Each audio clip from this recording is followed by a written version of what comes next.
Sgiliau Cyfathrebu.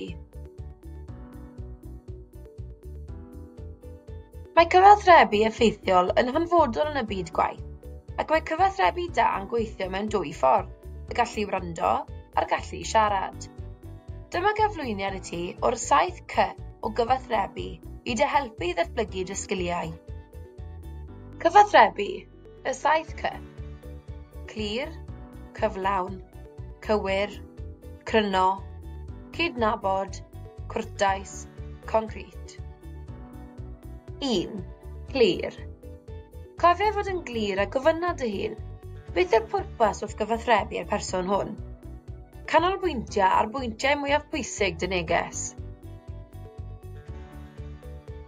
2. Cywir. Mae'n hanfodol bod y wybodaeth, yr iaith a'r gramadeg yn gywir. Cofia wirio dy iaith a dy syllafu. Nid wyt ti eisiau rhoi'r argraff anghywir i dy gynulleidfa. Darllenna dros dy waith bob tro. 3. Cyflawn.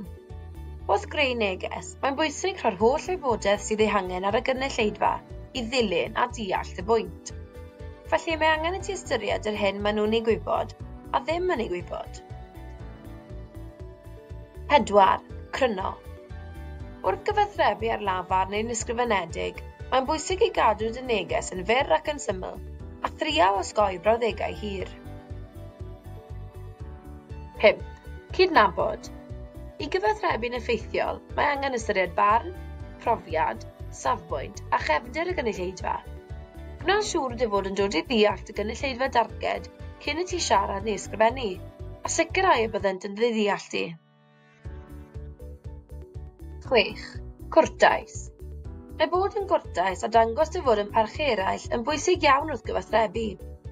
Dylai dy negeseuon fod yn gyfeillgar, proffesiynol, ystyriol ac onest. 7. Concrit. Mae angen i gyfathrebu fod yn concrit, sy'n golygu bod angen i'r neges fod yn eglur ac yn benodol. Dylai'r holl ffeithiau a ffigurau cael eu dangos yn glir, fel bod y gynulleidfa'n deall dy neges. Am fwy o gymorth, croeso i ti gysylltu. post@profi.cymru @cynllun-profi.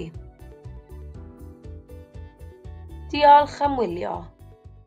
Created using Powtoon.